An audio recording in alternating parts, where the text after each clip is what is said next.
नमस्कार. पुण्याच्या धावपळीच्या जीवनापासून दूर, जिथे शहर संपतं आणि सह्याद्रीच्या टेकड्या सुरू होतात, तिथे एक असं रहस्यमय स्थान आहे जिथे निसर्ग आणि श्रद्धा यांचा अनोखा संगम पाहायला मिळतो. शहराचा कोलाहल मागे टाकत बोबदेव घाटाचा हा निसर्गरम्य प्रवास आपल्याला एका वेगळ्याच जगात घेऊन जातो. पावसाळ्यात तर या घाटावर जणू हिरवाईची दाट मखमल पसरलेली असते. हा प्रवासच मनाला एक वेगळी शांती देतो. आणि या घाटाच्या पलीकडे बोबगावजवळ एका टेकडीवर वसले आहे श्री क्षेत्र कानिफनाथ गड. नमस्कार मित्रांनो, आज आपण आलोय पुणे जिल्ह्यातील पुरंदर तालुक्यातील कानिफनाथ या ठिकाणी. पाठीमागं तुम्हाला दिसतोय कानिफनाथ गड आहे. आपण पुरंदर तालुक्यातील सासवड ते पुणे जो बोबदेव घाटातून जो रोड जातो, तर त्या रोडने आलो आहोत आपण. तर या ठिकाणावरून आपल्याला जास्त चढ नाहीये, थोडा चढ आहे. तर वरती कानिफनाथ यांचं मंदिर आहे. कानिफनाथ यांचं नाव कानिफनाथ कशामुळे, तर त्यांचा जन्म हा हत्तीच्या कानातून झाला अशी एक आख्यायिका आहे. त्याच्यानुसारच त्यांचं नाव कानिफनाथ पडले. या ठिकाणी त्यांची समाधी आहे, मंदिर आहे. तर तुम्हाला ते मी दाखवतो. आणि तुम्हाला हा जो रोड दिसत आहे, तर हा रोड खूप छान बनवला आहे. तर वन विभागाने हा रोड बनवलेला आहे. या ठिकाणी तसा बोर्ड लावलेला आहे. चला तर आपण दर्शन घेऊ आणि पूर्ण मंदिराची माहिती तुम्हाला मी सांगतो. चला.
हे स्थान सुमारे 800 वर्षे जुने असून नवनाथांपैकी एक असलेल्या श्री कानिफनाथांचं हे जागृत देवस्थान आहे.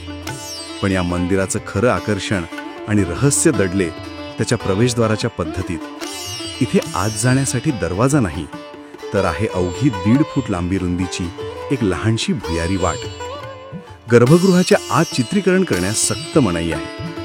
इथली श्रद्धा अशी आहे की व्यक्ती कितीही स्थूल असली तरी मनात श्रद्धा असेल तर ती सहज आत जाऊ शकते.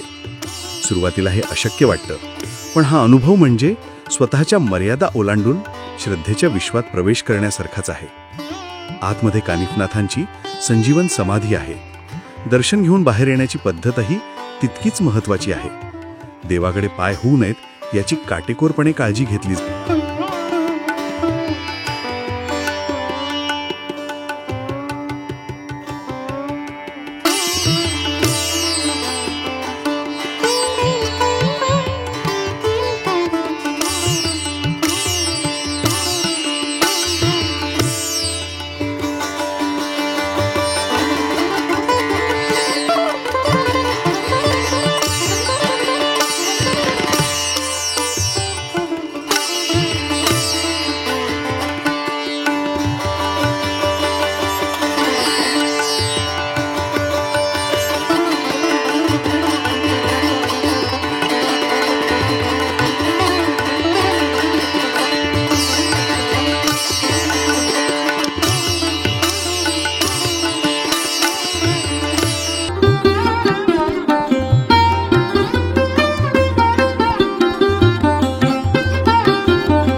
मुख्य मंदिरासोबतच परिसरात इतरही देवतांची मंदिरे आहेत.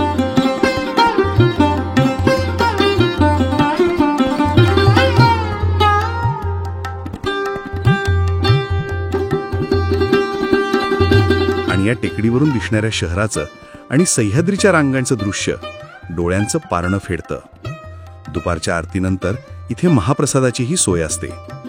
श्रद्धा, साहस आणि निसर्गरम्यता यांचा असा अनोखा संगम दुसरीकडे कुठे अनुभवता येणार नाही.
जर तुम्ही पुण्यात असाल आणि एका अविस्मरणीय अनुभवाच्या शोधात असाल तर कानिफनाथ गडाला नक्की भेट द्या.